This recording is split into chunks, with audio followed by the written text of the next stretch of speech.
그럼 본격적으로 시작해 볼게요. 혹시 아이가 같은 행동을 할 때 엄마는 화를 내고 아빠는 웃으며 넘어가거나 그 반대의 경우를 겪으신 적 있으실 거예요. 네, 저희도 심지어 그 문제 가지고 오늘 아침에도 살짝 좀 확 뭐가 올 그렇죠. 뻔했거든요. 네. 항상 오죠. 네, 항상 오고 이게 어쩔 수가 없어요. 이 육아를 하고 훈육을 하는 것에 있어서 좀 부부가 좀 충돌하기 마련인데요. 엄마 아빠의 훈육법이 다를 경우에 이제 어떻게 해야 되는지에 대한 고민들 저희도 생방송 매주마다 하는데 그런 고민들 너무 많이 달리더라고요. 근데 저희도 잘 모르거든요. 맞아요. 그래서 오늘 한번 제대로 배워볼까 합니다. 정신과 전문의 정우열님을 모시고서요. 균형 육아를 위한 올바른 훈육법을 지금부터 배워보도록 하겠습니다. 정우열님 모셔볼게요. 안녕하세요.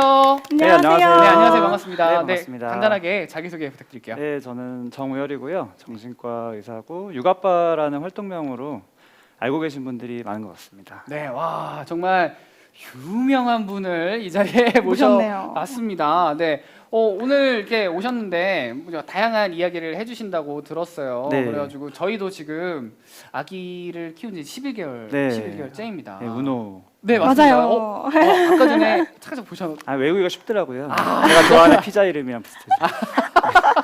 맞아요. 그래서 지금 12개월 운호를 키우고 있으면서 참 여러 가지 고민들이 많았는데요. 그런 고민들 저희의 고민이라는 생각으로 많이 좀 솔직하게 그리고 네. 다양하게 좀 답변해 주셨으면 감사하겠습니다. 네, 알겠습니다. 네, 그러면 좋은 강연 부탁드릴게요. 네, 제가 오늘 준비한 강의 제목은 균형 육아를 위한 올바른 훈육법이에요. 근데 이게 균형 육아라는 것과 훈육이라는 것은 어떻게 보면은 좀 상반되는 개념인 것 같기도 하고 이걸 어떻게 조합을 할까 이런 고민들을 하시는 분들이 많을 것 같아요. 사실 이제 여기 이제 시청자분들 대부분은 또 예비 부모님 또 초보 부모님인 경우들이 많은 것 같은 게 지금 벌써 훈육이라고 하니까 막 되게 조급하고 이걸 어떻게 해야 되는지 모르겠구나 이것 때문에 너무 스트레스 받고 있고 이런 이제 채팅들이 쭉 계속 올라오는 거 너무 이해가 되고요.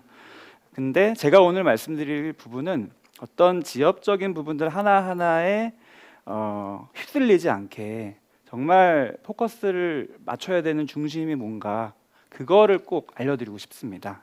그래서 강의를 하나씩 드릴 텐데요. 일단 세 가지로 드릴게요. 균형 육아라는 개념이 뭔지, 그다음에 두 번째로는 훈육을 위해서 또 전작업이 필요해요. 어떻게 보면은 훈육보다 그 이전이 훨씬 중요한데 그 전에 뭘 해야 되는지에 대한 얘기를 충분히 드리고 마지막에 이제 실전적인 부분들을 조금 드릴 예정입니다. 우선은 이제 균형 육아. 저는 제 소개 잠깐 드리면 저는 이제 지금 아이들이 초등학교 1학년, 2학년이에요. 그리고 근데 첫째 아이가 태어났을 무렵에 우연치 않게 전업 육아한 기간이 있어서 지금 딱 이제 11개월인데 저는 한 11개월, 12개월 요때까지 혼자 육아를 했어요. 직접 네, 그런 특별한 경험이 있었고 그때부터 시작해서 이게 육아라는 게 한 번 시작하면은 단추를 그쪽으로 끼면 뺄 수가 없거든요. 계속. 그래서 지금까지 둘째 또 연년생으로 출산하면서도 계속 주양육자로 살게 되는 그런 상황인데 이 얘기를 드리는 이유는 제가 이제 원래 정신과 전문의로서 아이를 어떻게 키우는 게 좋은지에 대한 고민을 원래 했고 진료도 받고 그러던 와중에 직접 제가 아이를 키워보니까 이게 되게 복잡한 생각이 들더라고요. 그래서 균형 육아라는 게 뭔지 제가 그림 하나를 우선은 말씀드릴 텐데 시예요, 시.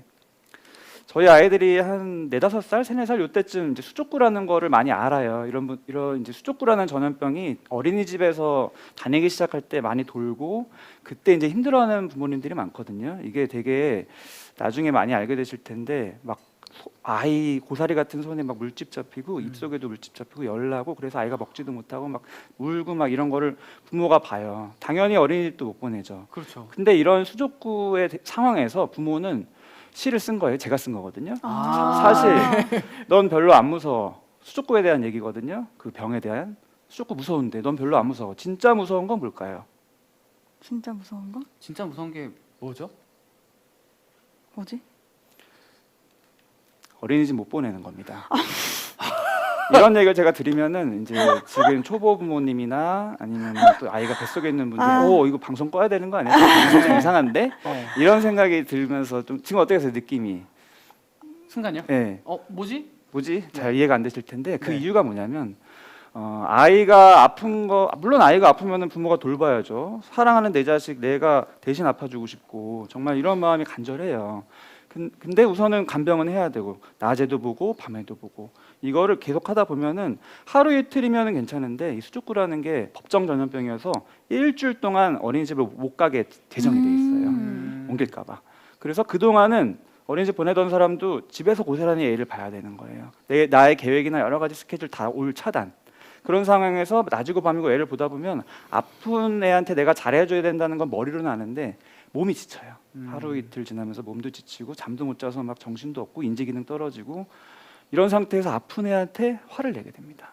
그러면 또 돌아서서 후회해요. 내가 아픈 애한테 화를 냈구나. 더 열심히 사랑해줘서 케어해줘야 이런 식의 심리적인 고충을 진짜 많은 분들이 겪어요. 저 역시 마찬가지였고 쉽게 말하면 이제 김병의 효자 없다는 거죠. 근데 올해 코로나 시기에 진짜 김병이 나타난 거예요. 야, 엄청 길었죠. 정말? 그렇죠. 올해 지금도 코로나 길기도 하고요. 지금도 아직도 이어지고 그쵸. 있는데 네. 그때 초창기 때 한 3, 4월 때 다들 이제 엄마분들이 멘붕에 빠졌어요. 그렇죠. 저도 이제 주에 양육자라서 지금 일을 막 다 조절했죠. 진료도 저녁으로 다 보고 아내 퇴근할 때까지 제가 또 애 보고 그 동안에 이제 많은 분들이 그래 조금은 초반에는 좀 좋게 생각했어요. 그래 어떻게 된 거 이렇게 된 거 내가 평소에 바쁘다고 못 해줬던 거 이제 아이를 위해서 이제 엄마표 놀이도 막 만들어서 해주고 또 이제 엄마표 음식 막 구첩반상해서 네. 이제 열심히 먹여주고 그걸 또 이제 찍어가지고 SNS 올리자 그쵸. 이런 식의 붐이 좀 있었거든요. 네.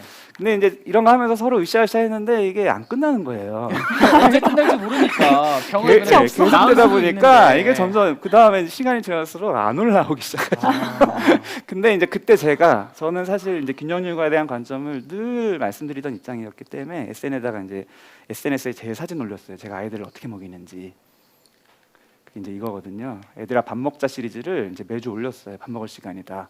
밥이 9첩이 아니라 그냥 1첩이네요. 1첩. 네, 1첩이네요. 가장 손쉬운 치즈 하나 밥 하나, 김 하나 밥 하나, 참치 하나 밥 하나.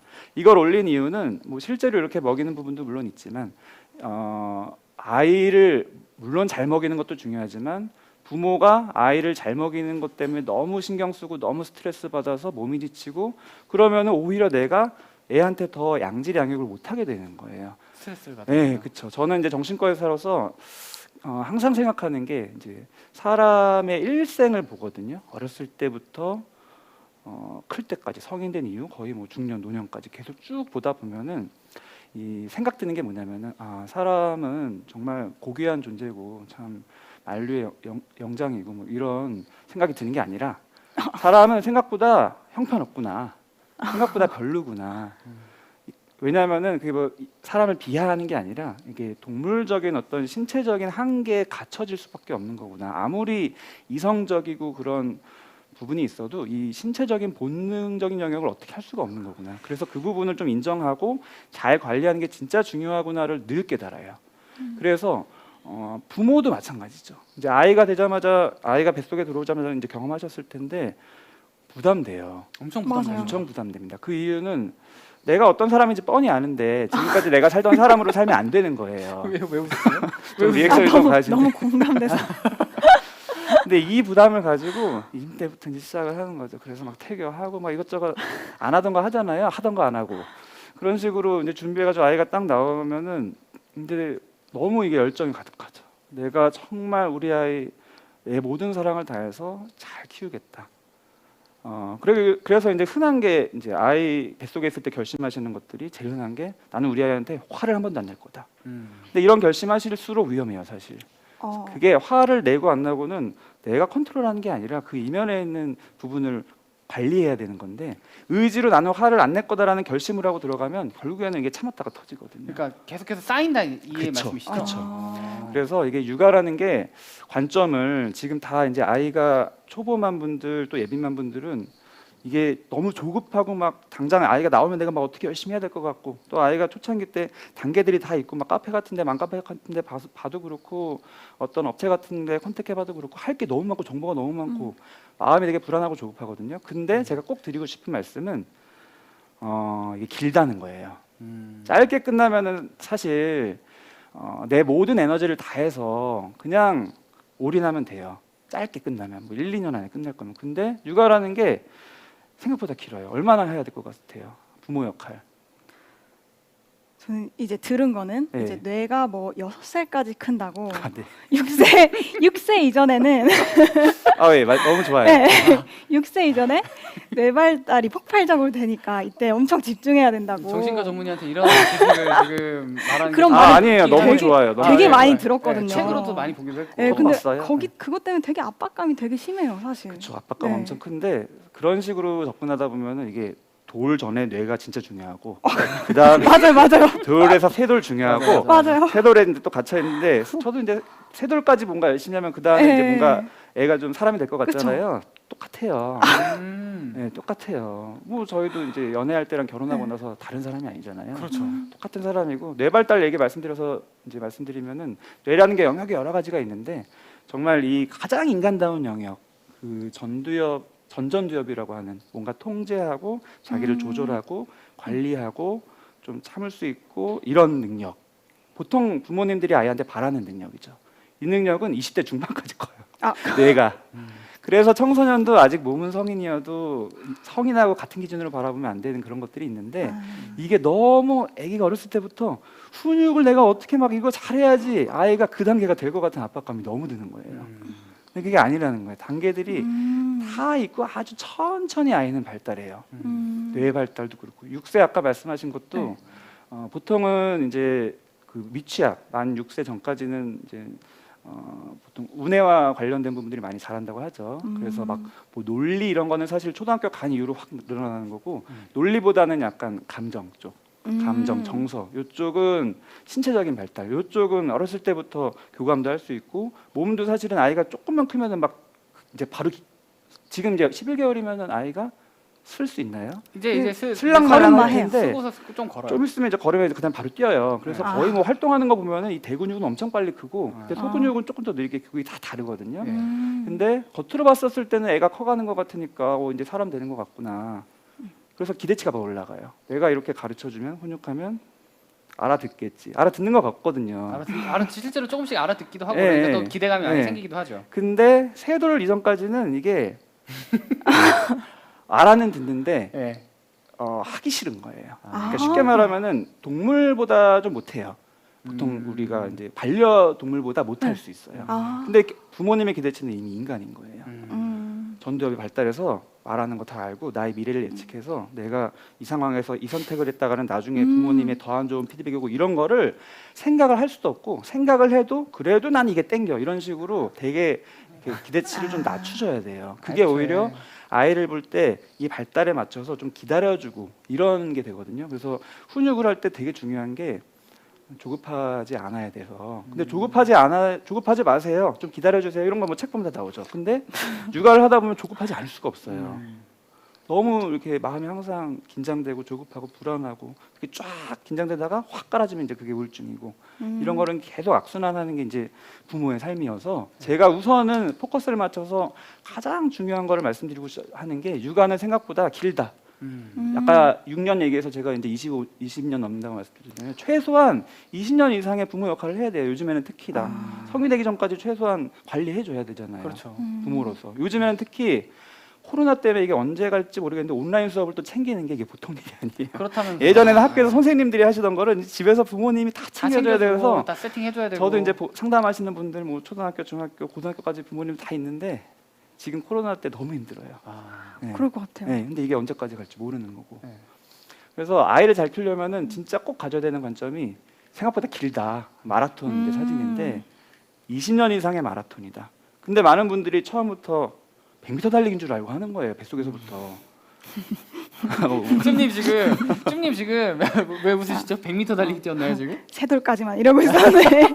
세돌까지 100m 달리기 뛰겠다 이런 느낌으로 지금 보통 많은 분들이 그래서 예전에 뭐 몇 년 전에 그 유행이 있었어요. 뭐 전투 육아, 군대 육아 뭐 이런 책도 있으면서 3년 바싹하면 그 다음에 평화가 찾아온다는 식으로. 아직까지도 그런 얘기가 되게 많은 것 맞아요. 같아요. 근데 네. 이제 그게 여러 가지 또 이렇게 오해와 여러 가지 편견들로 이루어진 그런 게 좀 있는데 육아는 무조건 길어요. 그건 제가 확실히 말씀드릴 수 있고 저의 직접 경험이기도 하고 상담 때 느끼는 간접 경험이기도 하고 그래서 20년 이상 동안 아이를 키워야 되는데 마라톤과 100m 달리기의 가장 큰 차이가 뭘까요? 전력을 다하지 않는다. 그렇죠. 작전이 전혀 다른 거예요. 네. 마라톤은 전력당하면 무조건 망하죠. 중간에 포기하게 되는 경우도 있고 포기 안 하더라도 어쨌든 끝까지 가는데 굉장히 성적이 낮을 거죠. 그렇죠. 그래서 제일 중요한 기술은 페이스 조절. 내 페이스를 내가 알고 길게 보고 조절해서 할 수 있어도 안 하는 요게 되게 중요해요. 아, 할 수 있다고 하는 게 아니에요. 근데 요 할 수 있어도 안 하는 요 타이밍에 부모님들은 되게 자책감을 가져요. 왜 자책감을? 왜냐하면 내가 아이를 위해서 최선을 다해야지 그게 할수 좋은 있을 부모 것 같으니까. 근데 그것도 물론 좋은 부모 역할이고 이제 마음은 알죠. 저도 그러고 싶고. 근데 저는 부모님은 사람이라는 거예요. 신체적인 한계 안에 갇혀 있고 내 주변 여러 가지 스트레스 상황이나 신경 쓸 너무 상황 가운데서 정서적으로도 흔들릴 수 있는 사람이라는 거. 그래서 요거를 잘 가늠해서 중간으로 이제 페이스 조절을 해서 가야 되는 게 진짜 중요한 것 같아요. 그걸 균형 육아라고 제가 말씀드리는 거. 근데 여기서 갑자기 또 마라톤 하고 또 나온 거 보니까 결국엔 이제 한 사람이 쭉 가면 페이스메이커라고 해가지고 옆에 같이 가는 사람도 있는데 그렇죠. 어떤 사람이 갑자기 뿅 앞으로 달려가요. 본인도 막 가야 될 것 같고 막 그런 생각. 그게 진짜 심해요. 예를 들어서 그렇죠. 그렇게 하는 건데 그 주변에 있는 엄마들, 특히 뭐 그렇죠. 그 문센 같은데 가면 다른 애기들은 막 이미 아. 하고 있는데 우리 애기는 왜 이렇게 그럴까 이런 생각도 아, 많이 맞아요. 하고. 저도 이제 문센 다 데려가서 네. 그거를 경험해봤어요.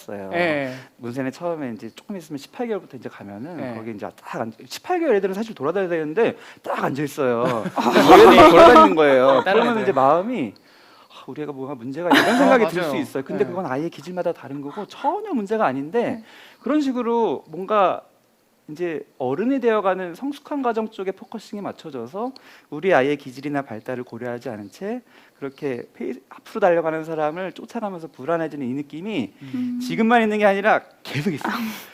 유치원, 초등학교, 중학교, 아. 고등학교 계속. 아, 그래서 이게 내 중심 잡는 게 진짜 중요하다. 박진영 씨가 몇 년 전에 그 노래 잘하는 비법, 공기 반, 소리 반 이제 이런 명언을 하셨는데 저는 그래서 균형 육아를 아이 반, 부모 반. 아이도 중요하지만 이 부모 신경 쓰는 게 진짜 나 신경 쓰는 게 진짜 중요하다는 나 거예요. 스스로 예, 신경 쓰는. 나를 신경 써야지 페이스 조절을 할 수 있지. 아이 쪽으로 쏠리다 보면은 내 간쓸게, 뭐 나의 체력, 뭐 나의 정서 모든 걸 다 쏟아내서 아이한테 주게 되거든요. 물론 그게 바람직한 부모처럼 여겨질 수 있어요. 100% 희생과 헌신과 사랑. 근데 사람이 생각보다 그렇게 훌륭하지가 않아서 나의 무의식 안에서는 불만이 쌓여요.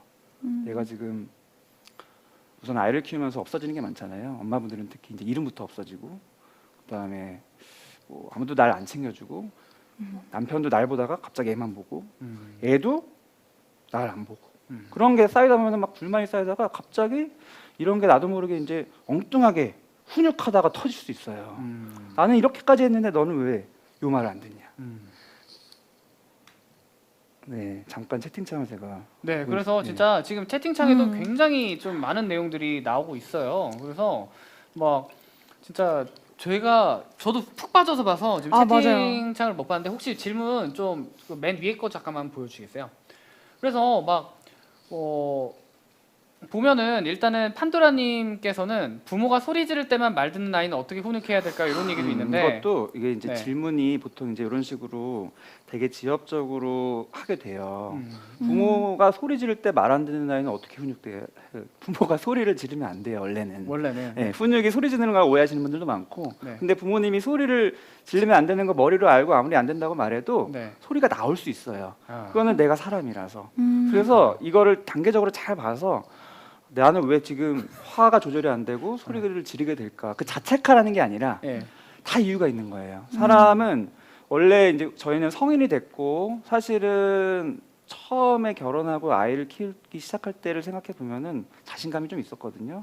그래도 나는 아이를 좀 키울 만하다. 부모 역할 잘하고 싶다. 그런 생각 때문에 시작했는데 이게 아이를 키우다 보니까 시작부터 저도 경험한 건데 특히 지금 다 경험하셔서 최근에 아이가 어릴 때부터 시작부터 못 자요. 우선 출산하자마자 산후조리원에서 저도 계속 있었는데 2주 동안 못 자요. 맞아요. 밤에도 수유하고 낮에도 맞아요. 수유하고 맞아요. 나오면 계속 못 자죠. 그래서 네. 뭐 백일의 기적 이런 데까지 못 자는데 그럼 그 이후에 잘 자냐? 못 자요. 계속 못 못 자요. 근데 사람이 계속 못 제일 자요. 중요한 거 정신적으로 심리적으로 관리할 때 이 사람이 지금 마음 상태가 어떨지를 예측하고 관리하는 가장 중요한 지표 2개 중에 하나가 잠이에요. 그래서 누구든지 잠을 못 자면 성격이 이상해져요. 그게 자기가 원래 이상한 사람이었다가 발현되는 게 아니라 괜찮은 사람이었어도 잠을 못 충동 자는. 조절이 안 되고 감정 조절이 안 되고 그런 상태인 거예요. 근데 엄마들이 그런 상태로 계속 사는 거예요. 계속 처음부터. 그러니까 자꾸 이렇게 소리를 지르게 되고. 그렇죠. 그게 처음에는 의지로 그래서 처음부터 소리 안 지르는 이유는 그래도 내가 힘들어도 의지로. 그래도 참는 나는 거. 모성애, 아. 희생. 근데 한계가 있다는 거죠. 마라톤이라서. 그 한계는 언젠가는 찾아와요. 사람에 따라 다른 거예요. 그래서 자기를 잘 이렇게 신체적인 한계를 잘 관리해야 돼서 잠이 진짜 중요하고 그다음에 먹는 거거든요. 제가 말씀 안 드린 게. 근데 애 태어나자마자 애는 2시간에 한 번씩 먹는데 나는 하루에 그쵸. 한 끼도 먹기가 힘든 거예요. 맞아요. 쭈님 그래서 요즘에 컵라면 먹더라고요. 그리고 이제 뭐라고 해야 되지? 잠을 못 자면 네, 또 스튜핏. 아, 정말 먹으면 안 돼요. 잠을 나를 못 챙겨야 돼요. 잠을 못 자면 또 입맛도 없어져요. 그러니까 그렇게 네. 악순환이 되고 네. 이제 그렇게 되다가 나중에는 이제 조금 바뀌어요. 지금은 그래도 되게 이제 출산하신 거에 비해서 되게 이제 아르신 편인 것 같은데 진짜 억울한 건 뭐냐면은 그러니까 제대로 못 먹는데 그냥 대충 때우는데 맞아요. 대충 먹는데 살이 쪄요. 어. 그 단계가 이제 나중에 오는데 또 남들이 보면 몸매 관리도 안 하고 엄마가 마음 편한가 보다 그냥 아닌 거예요. 마음이 진짜 힘들고 불규칙적으로 어쩔 수 없이 먹고 빡빡한 삶을 살고 잠을 못 자는 게 누적되면 살이 팍팍 쪄요. 그러면서 또 스트레스 받고. 그래서 부모가 자기를 관리하는 게 균형 육아에서 진짜 중요해요. 그래야지 육아서대로 내가 아는 대로 훈육을 할 수가 있는 거예요. 그래서 균형 육아에 대한 얘기를 우선 제가 기본적으로 쫙 드렸고요. 훈육을 위한 전 작업이 이제 되게 중요해요. 이거는 뭐냐면은 훈육이라 하는 거는 사실은 세 번째 단계예요. 1, 2, 3 중에서 중요한 우선순위로 3번인데 많은 분들이 아이를 키울 때 내가 부모 역할 중에서 제일 열심히 하고 잘해야 되는 게 훈육이라고 오해를 하세요. 1번이 뭐냐면은 애착입니다. 아, 애착이라는 거는 별게 아니에요. 그냥 아이와 부모가 정서적으로 유대감을 가지는 거예요. 그거는 지금 뭐 아이가 말 못할 때도 그냥 얘기하면 말은 안 통해도 아이가 옹알이 할 때부터 눈빛으로 뭔가 눈빛으로. 교환하고 내가 원하는 걸 내가 안다. 그게 민감성이거든요. 네가 뭘 원하는지 내가 민감하게 느낀다. 그다음에 그냥 가만히 있는 게 아니라 그거를 해결해 주려고. 특히 이제 어렸을 때는 배고픈 거, 뭐 싸고 싶은 거, 자고 싶은 거 이런 걸 해결해 주는 반응. 그다음에 이거를 그냥 어떨 때 내가 괜찮을 때는 해주고 어떨 때 안 괜찮을 때 안 해주고 그게 아니라 가급적 꾸준히 그 자리에 지속적으로 있어주면서 일관성 있게 해주는 거. 이게 이제 애착인데 아주 아기 때는 그거고 조금 더 크고 이제 말을 하게 되면은 이제 대화로 돼요. 그게 애가 조금씩 말을 하다 보면 네가 그 말을 하는 게 무슨 말인지 알겠다. 그 때의 말일 수도 있고 아니면 뭘 요구 사항일 수도 있고 알겠다. 하지만 그 반응은 또 그거를 해결해 원하는 대로 해주든지 아니면은 마음은 알겠지만 원하는 대로 해줄 수는 없는 상황을 말해주든지 그렇게 반응하고 왔다 갔다 하는 걸 지속하는 게 일관성. 이걸 해야지 아이는 부모님이 뭐 엄마나 아빠가 내 편이구나. 그게 진짜 중요한 마음이에요. 내 편이구나. 그걸 가지는 게 진짜 중요한 훈육보다 더 중요한 기본이에요. 기본이군요. 그 이유가 뭐냐면은 이게 돼야지 그 다음 단계 이게 1번이고 2번이 뭐냐면은 궁극적인 목적은 우리 아이를 잘 이제 키우고. 괜찮은 성인으로 만드는 게 이제 목적이잖아요. 그렇죠. 훈육은 3번이라는 거예요. 1번이 애착이고 그게 돼야지 다음번에 자연스럽게 되는 게 뭐냐면은 모델링.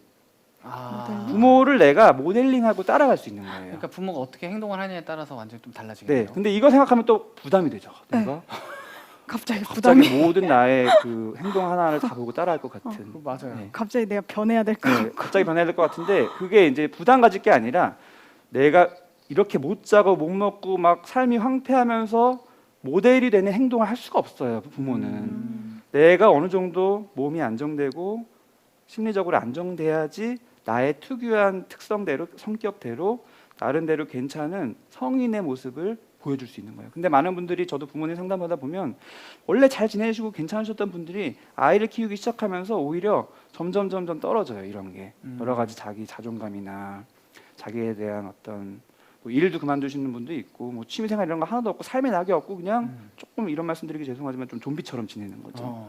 요즘에 아이들이 저도 이제 아이들한테 얘기 들어보면은 저희는 어렸을 때 되게 어른이 되고 싶어 했잖아요. 어른 빨리 그렇죠. 되면 좋을 게 많을 것 같은데 요즘 애들은 별로 어른이 되고 싶어 하지 않아요. 그 이유는 어른이 돼봤자 별로 좋을 게 없어 보여요.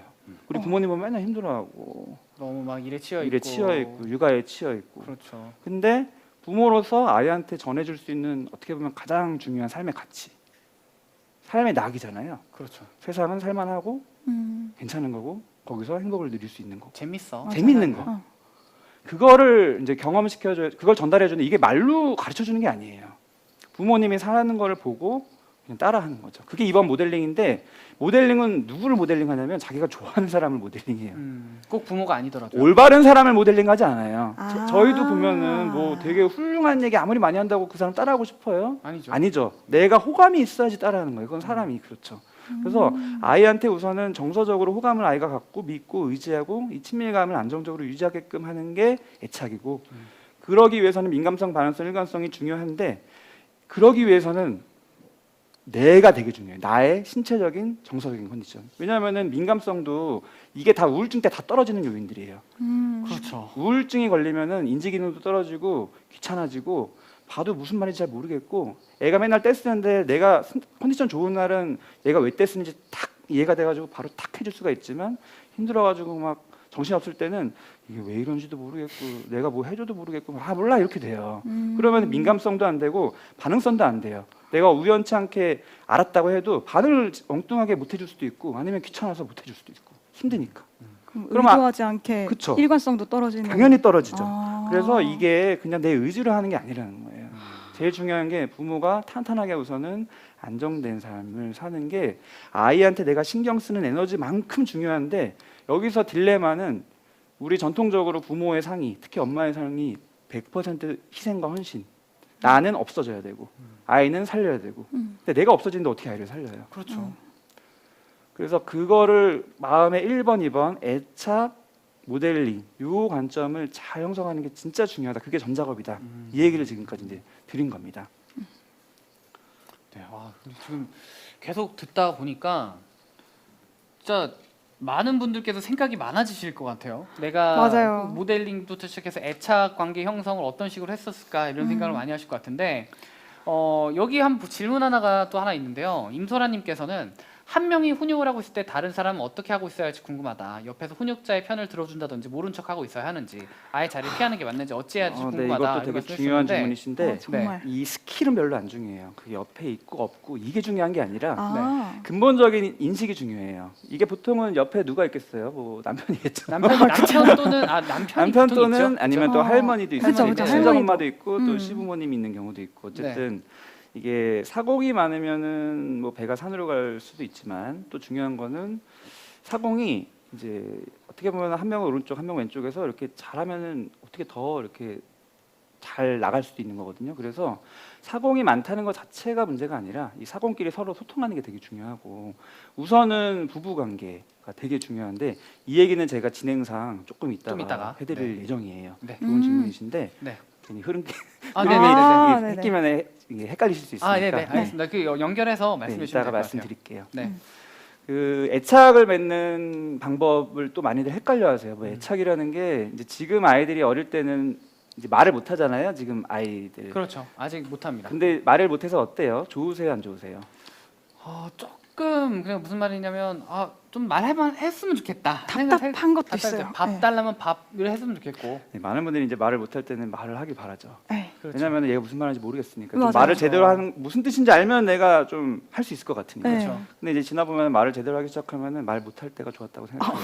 그 이유는 뭐냐면은 말을 하면은 진짜 말을 계속하고 요구를 계속하고 하나하나 계속 이제 뭐 이렇게 달라. 부모를 힘들게 하고 힘들게 요구하고 막 부모님이 너무 이제 압박감을 느낍니다. 어. 근데 제가 이 얘기를 드린 이유는 말을 못할 때도 중요하고 말을 할 때도 중요한데, 애착을 형성하는 가장 중요한 순서가 뭐냐면, 항상 아까 훈육 소개하실 때도 훈육이라는 거 뭔가 옳고 그름을 아이한테 가르치는 거다라는 이제 얘기를 하셨는데, 그게 만약에 보통 일반적인 훈육의 개념이라면은 그 훈육은 나중에 해도 돼요.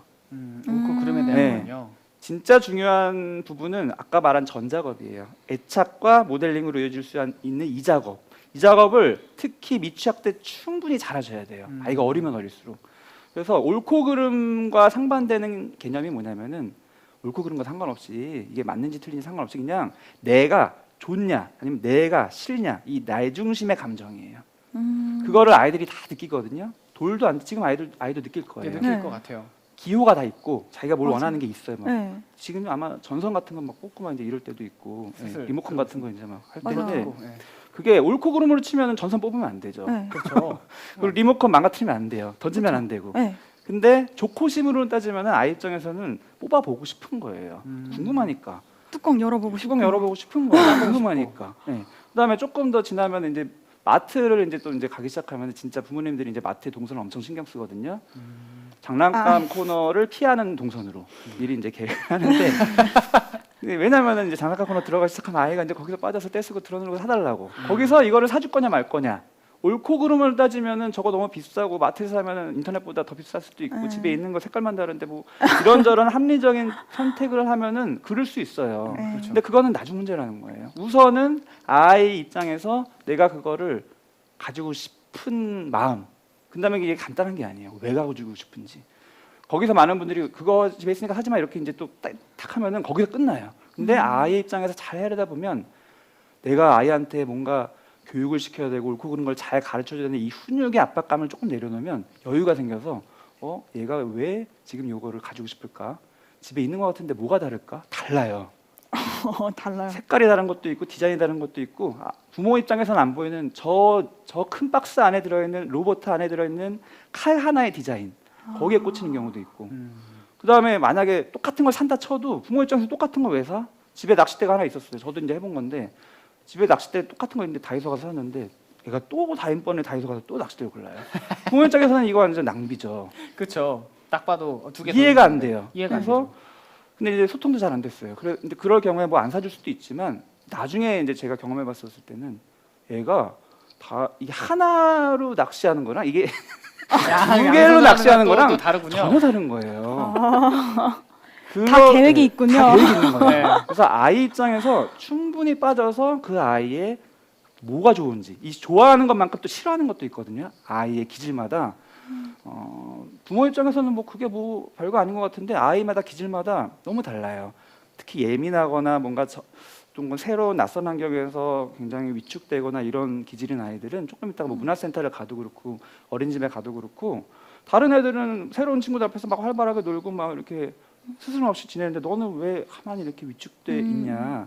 이거는 아이가 지금 아이 중심에서 바라봐야 되는 거예요. 그럼 문제다. 뭐 아이가 왜 사회성이 떨어지냐 이게 아니라 애는 왜 저렇게 있을까? 아이의 감정에서 감정에서. 이입을 해봐야 돼. 그럼 보통 많은 경우에 그 기질상 막 활발한 애들이 뭐 사회성 뛰어난 그런 애들이 아니라 어떻게 보면 좀 둔한 애들도 많아요. 새로운 장소에 갔었을 때 이 분위기, 공감각, 귀 소리를 들리는 거, 눈으로 보이는 거, 이런 촉감 이런 것들이 엄청나게 크게 다가오는 기질이 이제 섬세하고 예민한 기질인데 이런 아이들은 이게 너무 새로우니까 우선은 위축돼 있을 수 있어요. 근데 그런 게 좀 둔한 애들은 막 다닐 수 있는 거예요. 근데 겉에 있는 모습만 보고 아이를 판단해서 이거는 우리가 배우는 공간이니까 넌 앉아 있었고 선생님이 말 물어보면 대답해야 돼 이런 옳고 그름을 가르치는 거는 나중에 해도 된다는 거예요. 아이 입장에서 우선 너 지금 힘든가? 왜 그런가? 나중에 집에 와서라도 조금이라도 말을 들어보는 거. 아까 거기 어떤 사람이 너무 무섭게 생겼었어. 어떤 아줌마, 모르는 아줌마들 있는데 너무 힘들었어. 이런 식의 아이의 마음이 있고 그 싫은 쪽으로 충분히 빠져보고 그걸 들어주고 그랬겠구나. 그랬겠구나. 이거를 충분히 몇 년 동안 하셔야 돼요. 연애도 마찬가지잖아요. 그렇죠. 처음에 소개팅 했을 때 막 되게 훌륭한 사람이 좋은 얘기 막 하고 그러면은 그 사람에 대한 호감은 전혀 안 생기죠. 재수 없죠. 자기 자랑만 계속하면. 네, 그냥 뭐 교장 선생님 흔한 말씀인 거예요. 아무리 좋은 얘기라도 귀로 나가는 거예요. 하지만 저 사람이 나를 진짜 향하고 있고 내 편이고 요게 확실하게 자리 잡혀 있으면 그 다음에 이제 제대로 훈육을 할 때 제대로 먹히는 거예요. 왜냐하면 내가 좋아하는 사람, 나를 위하는 사람이 나를 위해서 하는 말이니까 들어야지. 듣고 싶은 거예요. 왜냐하면은 이게 행동을 하는 거는 그냥 단순히 뭐 정리하고 뭐 부모님이 원하는 뭔가 정리하고 뭔가 시간 잘 지키고 뭐 밥 흘리지 않고 뭔가 딱딱 이런 것들은 사실은 자기가 삶의 가치관을 정착하고 이제 자기가 원하면 성인 되면서 점점 다 하게 돼 있어요. 근데 부모님이 정작 어렸을 때 애한테 가르쳐줘야 되는 가치관은 훈육에 또 신경 써야 될 거는 뭐냐면 그냥 세상을 살아보는 그 관점이죠. 네, 그래서 정리해 이러면은 아무런 도움 안 되고 부모님이 이미 정리를 하는 사람이거나 아니면 정리할 때마다 이 정리할 때 필요한 그 이유, 정리가 필요한 이유, 정리를 안 하면 이렇게 되고 하면 이렇게 되고 나는 진짜 너를 원해서 정리를 해서 너가 다음번에 장난감 안 잃어버리고 잘 찾고 이렇게 할 수 있길 바라는 마음에서 내가 가르쳐 준다라는 거를 굳이 이렇게 장황하게 말 안 해도 이 앞에 애착 형성과 모델링 과정이 깔려 있으면 애는 조금 더 수월하게 따라와요. 근데 이제 꼭 말씀드리고 싶은 거는 훈육할 때 가장 많은 분들이 이제 착각하시는 게 내가 이렇게 책대를 딱 하면 애가 딱 바뀔 것 같은 거 절대로 안 그렇습니다. 육아도 마라톤이지만 훈육도 사실은 마라톤이에요. 몇 년간 서서히 바뀌어요. 그러면 이걸 빨리 바뀌게 하려고 내가 노력을 하는 거는 사실 마이너스 요인이 엄청 많아요. 엄청 보통 많겠죠. 빨리 하려고 하는 거는 우선 내가 압박감을 느끼기 때문에 감정적으로 되게 돼요. 이렇게 목소리가 커지거나 화를 내거나 아니면 이제 심하면은 체벌을 하게 되거나. 요즘에는 이제 체벌이 학대라는 거를 많은 분들이 이제 아시지만 그렇죠. 예전에는 또 많이 그렇게 컸기 때문에 그렇죠. 알면서도 안 되는 경우도 많고. 근데 역효과가 엄청 많죠. 왜냐면 저는 이제 성인까지 쭉 사람들을 보기 때문에 훈육이라는 거는 사실은 어렸을 때는 내가 부모에 의한 압박감으로 인해서 공포에 의해서 두려움으로 인해서 또는 수치심을 자극받음으로 인해서 어쩔 수 없이 습관적으로 하던 행동이지만 청소년기를 지나고 성인이 되면은 이게 나의 주관이 생겨요. 그래서 아이에게 예, 말씀이시죠. 그래서 오히려 내가 별로 부모님이 좋지도 않았고 거기에 안 좋은 감정만 쌓였던 부분들이 겹쳐지면 나중에 내가 정말 성인이 돼서 진짜 내가 주도적으로 행동할 때 오히려 반대로 행동하는 경우가 진짜 많아요. 내가 그만큼 억눌렸기 때문에. 그래서 훈육 물론 중요하고 저도 알아요. 이제 아이들끼리 부모님들 커뮤니티에 있고 뭐 보면은 왠지 얌전하고 말려듣고 인사성 바른 아이가 왠지 부모님이 잘 키운 것 같은 느낌을 받거든요. 근데 그게 아니라는 거예요. 길게 봐야 돼요. 기질상 그냥 아무것도 안 해도 그런 애들도 있고 기질상 굉장히 뭔가 해줘도 예민하고 뭔가 까다로운 아이가 있고 그런 거를 다 인정하고 수용하고 그냥 내 아이의 편이 되는 걸 계속하는 거를 꾸준히 하시면 결국에는 아이가 안정감을 가지고 자기가 자신에 대해서 자존감을 가지게 되고 그때 부모님이 한마디 하는 거 또는 삶으로 가르치는 거 또 나중에 학교에서 교육받는 거 이런 것들이 다 작용을 하는 거예요. 가정교육이라는 게 어떻게 보면 중요하지만 어떻게 보면은 가정교육이 100%가 아닙니다. 아이들이 밖에서 배우는 게 엄청 많아요. 어린이집 가고 유치원 가고 근데 그걸 내가 다 통제할 수가 없는데 하나 아이의 행동에 내가 의미를 부여해서 막 너무 복잡하게 머리가 되다 보면은 여유는 더 없어지고 막 끌려다니게 됩니다. 그래서 이 중심을 정말 잘 간직하셨으면 좋겠어요. 제가 말이 너무 길어져서 아니에요. 중요한 얘기 위주로만 드려야 될 것 같습니다. 그래서 마지막으로 이제 훈육법을 그래도 좀 말씀드리고 싶은데 1번, 2번을 잊지 않으셔야 되는 거 다시 강조드리고 애착, 그다음 모델링. 근데 이 다 이미 말씀드린 건데 기질을 꼭 이해해야 돼요.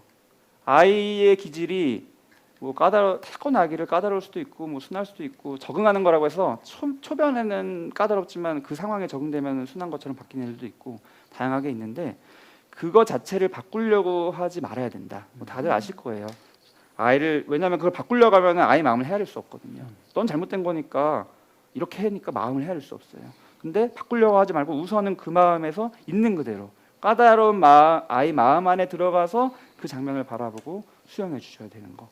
그게 이제 계속되는 게 이제 애착 형성이고 이제 진짜 훈육에서 가장 중요한 딱 한 가지 원칙만 우선 말씀드리고 싶은데 육아의 대원칙이에요. 이거는 모든 상황마다 다 통용돼요. 대원칙. 모든 부모님들이 고민하는 거.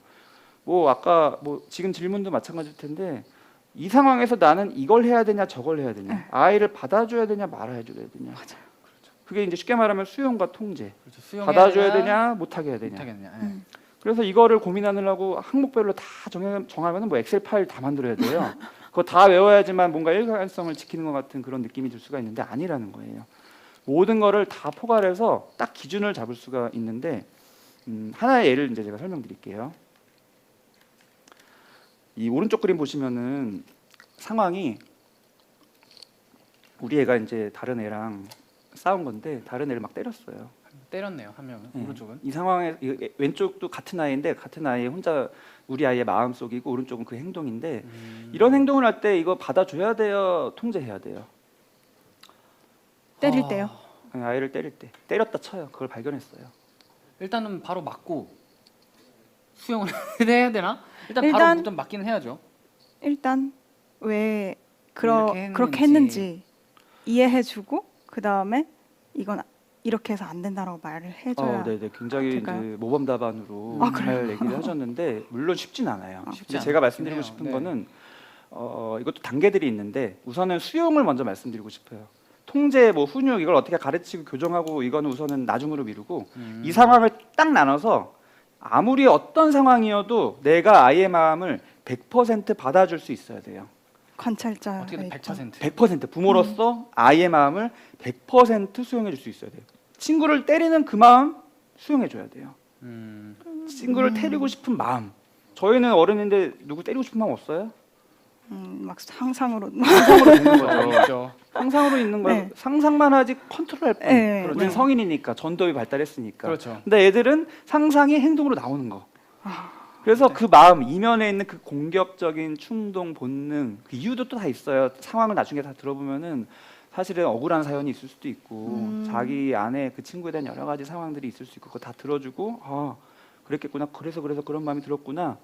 심지어 나중에 더 아이들이 크면은 진짜 모진 말 많이 하거든요. 좀 청소년 되고 막 그러면은 막 죽이고 싶다.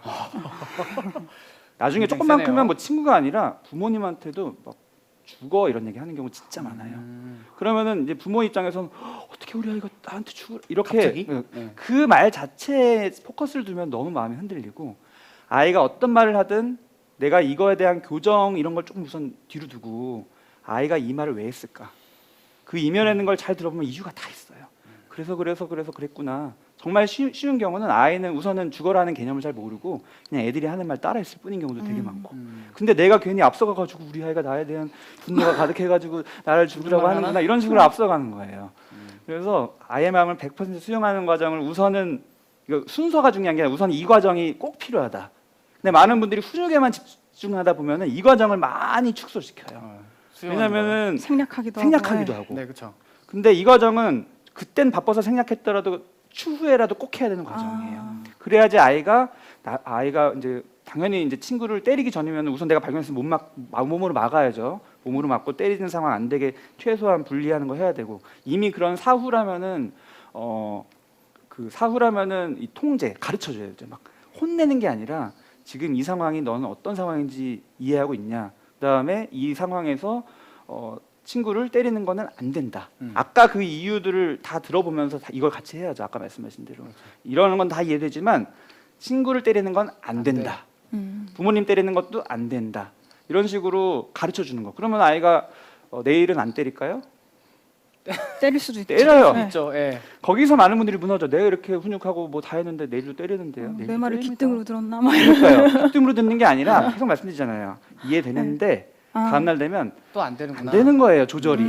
그 아이의 관점에서 해야지 부모가 아 이게 아이는 아이구나.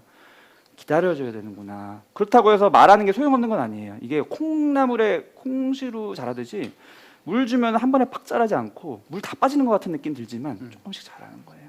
그거를 몇 년간 계속해야지 계속 반복해야 반복적으로. 된다. 반복하는 게 진짜 중요하고 반복하기 위해서는 내가 너무 조급하고 성급하게 아이가 막 팍팍팍 될 것 같은 그 기대치를 내리고 순차적으로 딱 나눠서 어떤 상황이든 마음은 100% 받아주고 행동은 내가 상황에 따라서 그거는 이제 뭐 때리는 건 당연히 모든 분들이 이제 막는 상황인 거고 또 사람마다 부모님의 가치관에 따라서 다른 것들이 또 있죠. 부부간의 가치관에 다른 것들도 있고 그거는 이제 아까 질문하신 거 좀 얘기 마무리 드리면 육아관 차이. 수용하는 거는 알겠다. 뭐 부모가 달라도 부모 입장에서 수용해 줄 수 있죠. 자기 스타일대로. 그런데 이제 이 행동 통제는 어떻게 할 거냐. 예를 들어서 아빠는 괜찮아 이러고 엄마는 그러면 안 돼. 이런 상황 되게 많거든요.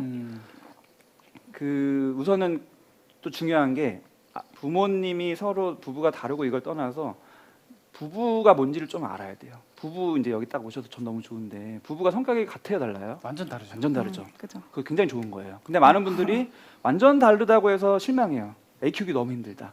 근데 사실은 이제 저는 아빠 육아에 대해서 많이 이제 말씀드리는 편인데 아빠 육아라고 해서 아이가 아빠와 엄마가 같이 양육했었을 때 사회성도 좋고 뭐 자존감도 높고 여러 가지 좋은 게 많은 이유는 아빠가 잘나서가 아니라 아빠 엄마 다른 영역을 아이에게 계속 공급해주기 때문이거든요.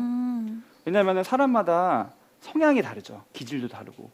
근데 뭐가 좋고 나쁘게 있는 게 아니에요. 맞아요. 근데 부부가 돼서 서로 반대쪽에 있기 때문에 내가 아이를 일관성 있게 키워야 된다는 거기에만 몰입하다 보면은 상대방이 되게 안 좋게 보여요.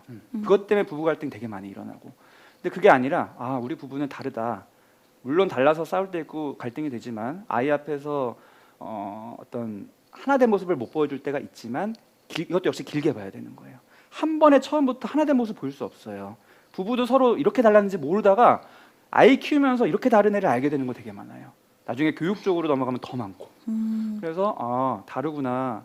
다른데 아이 앞에서는 우선은 가급적 미리 부부가 대화를 좀 많이 하는 게 필요해요. 그래 미리 해놓고. 네, 미리 해서 어느 정도 조율을 해서 아이 앞에서는 가급적 일관된 모습 보여주는 게 좋지만 바로 되는 게 절대로 아니에요. 초반에는 좀 다를 수도 있고.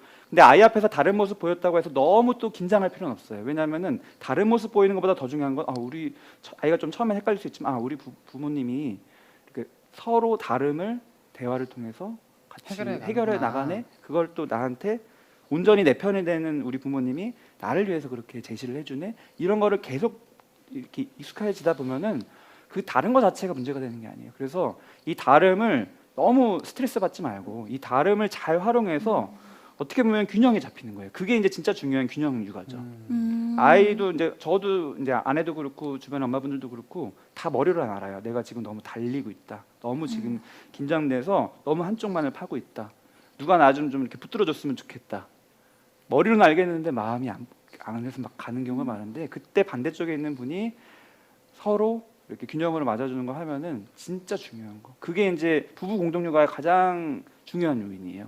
그래서 아까 그 질문하신 분도 지금 당장 뭐 옆에 있냐 없냐 이게 중요한 게 아니라 근본적인 마음이 부부가 서로 배려하고 나의 방식만이 맞는다는 방식이 아닌 그 상태가 계속 유지되는 게 진짜 중요한 것 같아요. 마무리 말씀 이제 드릴 텐데 이제 지금은 아이가 어리기 때문에 이제 와닿지 않으실 수는 있는데 청소년 되고 이제 교육 초등학교 중학교 가면서 교육에 대한 부분들 엄마들 관심 엄청 많거든요. 그렇죠. 교육도 근데 똑같아요. 저도 이제 대치동에서 상담을 계속 하고 있는데 거기 있는 아이들 보면은 우선 뭐 공부 잘하고 하고 뭐 열심히 하는 아이들이 여러 가지 상황이 있지만 진짜 자기 주도적으로 자기가 흥미를 가지고 꾸준히 이제 자기 진로를 결정해서 나가는 아이들은 그 마음 가운데 뭐가 있냐면은 신뢰감이 있어요. 신뢰감. 누구에 대한 신뢰감? 부모에 대한 신뢰감. 근데 그 부모에 대한 신뢰감이 왜 중요하냐면 뭐 청소년인데 부모랑 막 연결돼서 그게 뭐가 좋냐 이게 아니라 어렸을 때 부모는 내 편이구나 이 느낌을 계속 받는 게 나중에 청소년 돼서 부모님과 독립하기에도 좋아요. 신뢰감이 없을 때 오히려 독립이 안 되고요. 그 다음에 부모에 대한 신뢰감이 있어야지 그게 고스란히 성인 되면 세상은 살만한 곳이구나. 그리고 내가 만나는 모든 사람들, 친구들, 뭐 사회에서 만나는 사람들 그렇게 막 믿지 못한 사기꾼들 투성이는 아니구나. 나는 기본적으로 괜찮은 사람이구나. 이런 느낌으로 세상을 살 수 있는 거예요. 그런 안정감이 있어야지 그냥 편안한 마음으로 공부를 하든 자기 주도적으로 진로를 설정하든 할 수가 있습니다. 그래서 이게 다 이어져서 부모님이 아이를 위하는 그 마음은 저도 충분히 알지만 아이만큼 중요한 게 지금까지 말씀드린 이 훈육이나 애착, 모델링, 그다음에 훈육 이거를 하기 위해서는 내 마음의 평정심이 제일 중요한 거예요. 내 마음의 그 중심. 근데 네. 이 중심은 내 의지로 잡는 게 아니라 할 수 있어도 조금 안 하면서 아껴둔 그 에너지, 심리적인 에너지, 체력적인 에너지. 그 다음에 또 중요한 게 부모 자신의 좀 내 위주로 내 위주로 또 되는 조금 거. 생각을 내 위주로 생각하는 게 진짜 중요합니다. 부모님들이 여행 가거나 아이 데리고 이제 놀 때 맨날 아이 중심으로 돈가스 먹고 우동 먹고 막 이러다 보면은 그래 뭐 내가 뭐 맛있는 거 맛집 가서 뭐해 이렇게 머리로 생각해서 그래 애들 좋아하니까 좋다라고 머리로 생각해도 마음속에 분노가 쌓여요. 나는 지금 이게 여기까지 와가지고 뭐 맛있는 것도 못 먹고 그러다가 별것도 아닌 거에 애한테 짜증을 내는 거예요. 그래서 어차피 내 무의식은 내가 컨트롤할 수 없는 거니까 좀 기대치를 낮추고 아이도 중요하지만 내가 먹고 싶은 것도 먹고 여행 갈 때도 아이가 하고 싶은 것도 중요하지만 내가 하는 것도 좋고 아이 뭐 여러 가지 용품이나 이런 놀이기구 사주는 것도 중요하지만 내가 진짜 가지고 싶은 소소한 그런 거 그거 빼가지고 아이 사주는 게 훌륭한 부모처럼 느껴지는 마음은 있을 수 있지만 어떻게 보면 정신승리인 거예요. 그거를 내가 가졌을 때 내가 느끼는 그 행복감과 안정감, 편안함 어떤 삶의 낙이 고스란히 또 아이한테도 갈 수 있는 거. 좀 포괄적으로 나 부모를 바라보고 포괄적으로 이 아이라는 관점을 바라보면 이 훈육이라는 것 자체에 굉장히 이렇게 몰입하면서 힘들어하면서 스트레스 받으면서 악순환되지 않을 수 있거든요. 그게 진짜 중요한 것 같아서 오늘 그런 얘기를 좀 드렸습니다. 네, 저희가 좀 계속 듣다 보니까 저희 얼마 전에 부부 상담도 한번 받고 왔었거든요. 부부 상담 받으면서 육아에 대한 스트레스가 좀 많다 보니까 상담 받았는데 비슷한 말씀을 해주셨던 게 좀 공감이 가는데요. 서로에 대해서 인정을 하는 게 아니라 수용해 주어라라고 말을 해주는 것, 그리고 아기를 훈육과 그 아기를 그쵸. 키우는 데 있어서 너무 막 강박을 가지고 하는 것보다는 방금 전께서 그 무열님께서 말씀해 주셨다시피 진짜 자신을 챙기는. 그렇죠. 자신을 챙기는 그런 부분들을 얘기해줬던 게 공감이 갔는데 또 들으니까 또 갑자기 생각나서 또 그래야 되겠다는 생각이 많이 드네요. 네, 훈육에 이제 집착하는 것도 다 마음이 안정되지가 않아서 한쪽으로 몰입되는 거예요. 내가 마음이 안정되면 조금 자신감이 생겨요. 육아 효능, 양육 효능감이 진짜 중요한데 내가 어느 맞는 것 정도 같아요. 괜찮은 부모 역할을 할 수 있다라는 이 느낌이 의지로 생기는 게 아니라 내 몸과 마음이 편안할 때 생기거든요. 그 상태가 돼야지 육아설 보고 뭐 이런 방송 보고 강의 받았었을 때 그 훈육 팁 같은 것도 내가 적용이 돼요. 그런 상태 없이 적용하려고 하면 책을 읽어도 노력을 해도 계속 악순환되면서 자괴감이 빠지고 더 힘들어지고. 그렇죠. 제 얘기 같아요. 근데 전 진짜 계속 되게- 책을 읽어도 내가 이런 엄마는 아닌데 어떡하지? 막 이런 부담감만 엄청 드는 것 네, 같아요. 다들 네. 그런 마음으로 이제 아. 하다가 조금 내공이 쌓이면 저절로 내려놓게 되고 하는데 저는 여기 초보 부모님들 계셔서 이 얘기를 좀 초반부터 잘 구축하시도록 좀 드렸습니다. 이런 말씀. 네, 진짜 체계적으로 해서 정말 말씀을 너무너무 잘해주셨던 것 같은데요. 맞아요. 정말 인상적인 얘기가 너무너무 많았어요. 사실 뭐 훈육을 하는 데 있어서 제일 중요한 것은 애착과 모델링이다 이런 말씀들 이런 것들이 지금 저희 쭈미지 부부 저희 둘 부부뿐만이 아니라 많은 시청자분들께도 많은 그 영향이 갔을 거라고 생각합니다. 전 육아 방식에 대해서 더 많이 얘기를 해봐야 되겠네요, 진짜. 그리고 여기 네. 이제 채팅창 보니까 어려워요. 다들 어렵대요. 중심 잡기 네. 어려워요. 수용 어려워요. 지금. 어려운 이유가 네. 사실은 내 마음만 편하면 저절로 되는 거. 음. 사실 저희가 살아올 그러니까요. 때 애 키우기 전엔 자연스럽게 하던 거예요. 아. 근데 이 부모 역할에 너무 몰입이 되다 보니까 압박감 때문에 너무 어렵게 되는 그럼 거예요. 지금 어렵다고 느껴지는 감정은 내가 지금 마음이 조급하고 불안하고 긴장된다는 맞아요. 거예요. 그런 반증이겠네요. 네, 이게 아. 사람의 생각이라는 것과 감정은 아주 밀접하게 연결돼 있거든요. 그래서 부모도 생각을 해야 되잖아요. 훈육할 때 내가 이렇게 할까 저럴까 이 판단력. 근데 판단력은 내 감정이 불안정하면 우유부단해져요. 판단을 못 해요. 그러니까 훈육할 때 더 헷갈리고. 그래서 내 감정을 추스리는 게 우선 돼야지 이 모든 상황이 어렵게 느껴지는 게 줄어요. 자신감이 생기기 때문에 이 감정을 먼저 포커스 두시는 게 진짜 중요해서 제가 부모님께 꼭 말씀드리고 싶습니다. 네.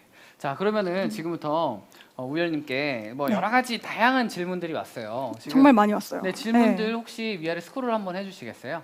저 질문들을 쭉 한번 보고 있는데요. 그 중에서 한 3가지 정도를 좀 꼽아봤습니다. 일단 첫 번째, 지현정님께서 훈육을 했을 때 아이가 못 알아듣는 것 같은데 죄송해요라고 하면 뭐라고 해줘야 되나요? 진짜 진짜 어떻게 되게 해야 되나? 중요한 질문이신데 제가 아까 좀 이렇게 시간상 넘어갔는데 네. 네. 이 대화에 대해서 좀 말씀을 드릴게요. 부모님이 훈육을 결코 이제 훈육을 할 때 중요한 게 결국엔 다 대화잖아요. 그렇죠. 네. 아이와 소통하면서 대화. 근데 이 대화에서 중요한 게 부모님이 압박감을 많이 느껴요. 내가 우리 아이가 무슨 얘기를 했었을 때 그거에 대한 답변을 모범 답안으로 해야 될 것 같은 느낌. 그래서 미리 책도 왕창 보고 막 이렇게 모든 자료를 하지만 막상 그 상황에서 생각 안 날 수도 있고 다른 말 할 수도 있고 그래서 좀 여유를 가져야 돼. 그게 진짜 중요한 균형 육아인데 여유를 가지기 위해서 대화법이 진짜 중요한 게 뭐냐면 보통 대화를 어떻게 하면 내가 아이와 소통을 잘할까? 무슨 말을 해줘야 될까? 여기에 집중을 하시거든요. 근데 아니에요. 반대예요. 아무 말 안 하고 있어 봐야 돼요. 우선 말을 하는 게 중요한 게 아니라 아이의 말을 내가 어떻게 들을까가 진짜 중요합니다. 저도 이거는 정신과 의사로 상담하면서 느낀 건데 아까 말씀드린 그 애착, 유대감, 나에 대한 호감, 좋고 싫음의 이런 내 편이 되는 느낌은 내가 많은 얘기, 좋은 얘기를 해줬을 때 생기는 게 아니에요. 내가 무조건 말을 경청했었을 때 생기는 거예요. 그래서 아이가 죄송해요라고 말을 했었어도 그게 무슨 의미에서 죄송한 건지는 몰라요. 여기 봐도 저도 모르겠어요. 무슨 훈육을 했었을 때 아이가 뭘 못 알아들었고 뭘 죄송하다 그러는지 몰라요. 근데 중요한 거는 말을 들어보는 거예요. 우선은 죄송하다라고 말을 했구나. 그러면은 거기서 끝나는 게 아니에요. 좀 정확하게 파악을 해야 돼요. 뭐가 넘겨짚지 죄송한 말고. 거지? 예. 아이가 말하도록 해야 돼요. 보통은 이게 죄송해라는 말을 자꾸 하게 되는 경우가 좀 이미 그 전 단계에서 잘했어 잘못했어 뭐 잘못했어요 이런 기가 게 기고 아니고 예, 하는 걸. 옳고 그름 쪽으로 많이 이게 반복되어 있을 때 그렇죠. 자동적으로 나오는 경우들이 네. 있는데 그거를 우선은 좀 뒤로 미루고 아이가 죄송하다라는 그 마음 속에 무슨 마음이 있는 건가 이 말이랑 마음이 다를 수 있거든요. 그래서 아이의 마음을 좀 들어봐야 되는데 평소에 들어야 돼요. 왜냐하면 아, 이렇게 훈육 네. 뭔가 이렇게 이런 뭔가 분위기 그쵸. 좀 쎄할 때 뭐가 죄송해 이러면 말이 아이는 불안한 위축될 거지. 수밖에 없어. 네. 불안하고. 근데 훈육은 불안함을 자극해서 하는 게 절대로 아니에요. 아. 그러면 아이는 오히려 역효과나요 나중에. 그래서 불안하지 않게 편안한 마음에서 대화를 하려면 훈육을 하려면은 이미 평상시 대화 때 아이한테 고정관념이 생기지 않도록 아이가 엄마한테 아무 말이나 막 할 수 있는 그 밭을 깔아줘야 돼요. 평소에. 거짓말하지 않게 이렇게. 거짓말하지 마, 뭐 나쁜 네. 말하지 마, 뭐 그 말 어디서 네. 배웠어 이런 거를 너무 신경 쓰는 거는 조금 뒤로. 그렇게 하면 말을 못 하니까. 예, 네. 그럼 아이가 위축돼서 아. 말을 못 해요. 말 더듬는 것도 마찬가지고. 너 말을 똑바로 못 해, 그러면 또 말 위축되고. 그렇죠. 부모 엄마 싫어, 그러면 엄마 싫어? 그러면 다음부터 그 말 못하고. 아빠 미워, 그러면 아빠가 왜 미워? 그러면 그 말 못하고. 그렇죠. 그냥 무슨 말을 해도 다 들어주는. 그랬어. 네, 그랬구나, 싫었구나, 왜 싫었어? 이거를 계속 그랬구나, 따라가는 거. 이러면서. 이 옳고 그름에 대한 훈육에 대한 것에 이제 너무 집착되다 보면 이거를 빠뜨리기 쉽거든요. 그렇죠. 네, 맞아. 이런 거 할 때 잘못하면 버릇 나빠진다고 막 그러니까요. 이런 말도 그러니까요. 있잖아요. 네. 그것이 이제 여러 가지 사실은 그 오해들이 많은 거예요. 아. 네. 버릇은 그렇게 생기는 게 아니고 만약에 그렇게 생긴 버릇이라면 나중에 버릇 다 바뀌어요. 성인들. 네. 그렇겠죠. 저는 그런 걸 워낙 많이 네. 봐서 아. 이 초반에 할 게 진짜 중요한 게 그게 아니라는 거예요. 아. 그렇군요. 아유. 그래서 우선은 아이 입장에서 이 부모한테 무슨 말을 해도 된다라는 그게 신뢰감이고 그게 애착이죠. 부모는 네. 내 편이다. 그래서 무슨 하고 싶은 말을 막 하게 하는 거 이게 평상시에 돼야지 이런 상황에도 뭐 죄송해요라는 말보다는 이 상황에서 내가 느낀 감정과 내 입장에서의 생각, 내 의도가 뭔지를 말 되는 대로 엄마한테 말할 수 있는 거고 말이 조금 미흡하면 뭐 이렇게 행동으로라도 이렇게 해서 얘가 알겠어요 이렇게도 할 수 있는 거고 그럼 결국에는 저기서 뭐라고 해줘야 하는 것보다는 좀 그런 자유롭게 계속 말할 수 있는 환경을 계속 만들어라라고 하는 말씀이시죠. 맞아요. 그거고 그때 내 마음가짐은 그거를 머리로 나눠도 그게 안 되는 이유 중에 중요한 게 훈육에 대한 압박감 때문이어서 다중으로 미뤄도 된다. 네. 지금 당장에 솔루션 안 줘도 되는 거예요. 그걸 당장 어떻게 해야 고치려고 되냐. 하지 네, 않아도. 고치려고 하지 않아도 어차피 오래 걸리는 거. 아. 네. 그러면은 지금부터 이제 다른 질문 한 번 더 받아보도록 하겠습니다. 여기 위아래 지금 두 개의 질문이 있는데요. 그 두 개의 질문 중에서 네 우열님께서 하나만 선택해서 말씀해 주실 수 있을까요? 어떤 질문이 더 괜찮으실까요? 두 가지 질문이 현재 남아 있는데 이 중에서 한 가지 질문만 네, 더 하고 마무리를 해야 될 것 같습니다. 이거는 너무 흔한 거여서 그러면은 밑에 질문. 밑에 질문이요? 너무 많은 흔한 질문이어서 밑에 질문으로 아기 곰순님. 예. 네. 아기 곰순님께서 아이가 뜻대로 되질 않으면 소리를 지르고 바닥에 자꾸 누워요. 집이 아닌 바깥에서 그럼 참 곤란한데요. 이럴 때는 어떻게 훈육해야 할까요? 라고 말씀해 주셨네요. 이거는 그냥 짧은 말씀으로 좀 드리고 싶으면 너무 많은 분들이 고민하는 거여서 이거요? 그쵸. 정말 훌륭한 이제 소아정신과 교수님의 자녀분들도 이제 쇼핑몰에서 바닥에 누워요. 막을 수 없는 거군요. 물론 막을 수는 있죠. 아, 그건 그래요? 아이의 기질이나 성향마다 아. 많이 눕는 애가 있고 조금 눕는 애가 있고 그게 다 장단점이 있고 뭐가 좋고 나쁜 게 아닌데 내가 그 아이가 눕는다고 해서 좌절하실 필요가 없다는 거예요. 그리고 그때 놓치지 않아야 되는 게 물론 누우면은 이제 다른 사람한테 피해를 주니까 뭐 안고 가든가 아니면 여러 가지 방법은 자기가 하는 거고 꼭 하셔야 되는 거는 애가 왜 누웠는지 그거를 많은 분들이 지금 이 공공장소에서 얘가 바닥에 누워서 소리 지르니까 내가 너무 이게 좀 부모로서 민망하니까 아이에 대한 마음이 수용의 마음이 아니게 되는 경우가 너무 많아요. 근데 이렇게 누워가지고 뗐을 때 제일 힘든 사람이 누굴까요? 주변 사람들일까요? 부모일까요? 부모. 아이예요. 아이. 아이가 뚜껑 열리는 상태예요. 어른을 치면. 이미 뚜껑 열렸죠. 예. 그 마음을 나중에라도 꼭 받아주는 거 그게 진짜 중요하다. 그거를 꼭 강조드리고 싶습니다. 네, 이렇게 결국에는 아이가 제일 힘들다라고 하는 걸 꼭 기억해 주시길 바라겠고요. 지금 여러분들 많이 도움이 되셨나요? 아이의 입장에서 많이 생각해 보고 그리고 지금 결국에 최종적으로 말하는 건 최대한 아이 위주로 생각해 주고 부모가 마음이 편안해야 된다 이런 느낌처럼 많이 들려왔던 것 같습니다. 그래서 정말 지금 꽤 긴 시간 동안 이야기를 했는데 혹시 오늘 어떠셨나요? 좀 제가 드리고 싶은 말씀이 너무 많아서 네. 조금 이렇게 중언부언한 것 같은 느낌도 있지만 핵심적인 메시지는 전달되지 않았나. 네, 진짜 생각하고 오늘 있습니다. 핵심적인 메시지 여러분들 잘 보셨을 거라고 생각하고요. 이제 앞으로 저희 우노 훈육할 때도 좀 많이 참고를 해야 될 것 같다는 생각도 들기도 하고요. 가끔씩 저희 유튜브 많이 봐주세요. 네. 알겠습니다. 그러면은 마지막으로 육아 포럼 시청자분들께 마지막으로 간단하게 짧게 한마디만 부탁드릴게요. 네. 그 시청자분들 아이 키우기 진짜 힘드신 거 저도 너무 잘 알고 있고요. 꼭 드리고 싶은 말씀은 물론 아이 잘 키우시고 아이 사랑하는 부모인 건 너무 맞고 하지만 부모도 사람이라는 거 이걸 좀 기억하시고 나를 챙기는 그게 결국에는 아이한테 다 돌아간다는 이게 진짜 중요한 개념이거든요. 저도 계속 그거 머리로는 생각해도 막상 안 될 때가 있어요. 이게 부모라는 게 쉽지가 않습니다. 그래서 자꾸 아이 쪽에서 내 쪽으로 가져오는 이게 나쁜 부모가 절대 아니에요. 이거를 꾸준히 연습하시는 길게 마라톤을 완주하는 그런 부모님들 되시기를 응원드립니다. 네, 다시 한번 좋은 강의해 주신 박수 한번 부탁드리도록 하겠습니다. 네, 감사합니다. 네, 감사합니다. 네, 이렇게 시간 관계상 이렇게 마무리가 점점 되어가고 있는 것 같습니다. 생방송 채팅 참여 이벤트에 여러분들 많이 참여를 해 주셨잖아요. 다음 주 화요일에 육아 포럼 카카오톡 채널에서 한꺼번에 발표할 예정이니까요. 여러분들 참고해 주시면 감사하겠습니다. 추가로 더보기란에 설문조사가 있어요. 설문조사에 정성스러운 의견을 남겨주시는 분들께도 푸짐한 선물을 드립니다.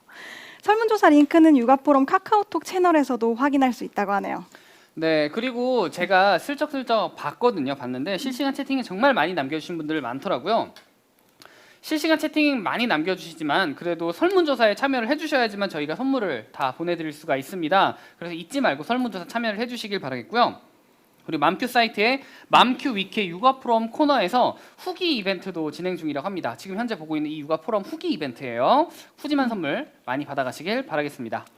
아쉽지만 저희 113회 유한 킴벌리 육아 포럼이 이제 준비한 정보들이 다 소진됐습니다. 준비한 내용이 여기까지예요. 네, 여기까지 너무 빨리 가지 아쉬워요. 않아요? 진짜 시간 진짜? 너무 빨리 갔습니다, 진짜. 많은 분들이 지금 너무 유익했다고 너무 좋은 정보라고 이렇게 많이 말씀해 주시는데 다 읽어드리지 못해서 너무 죄송해요.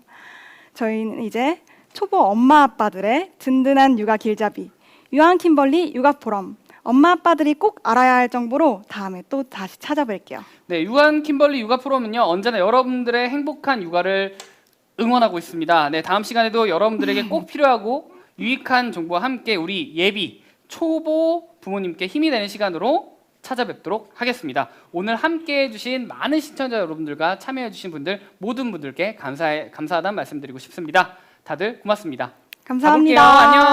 안녕.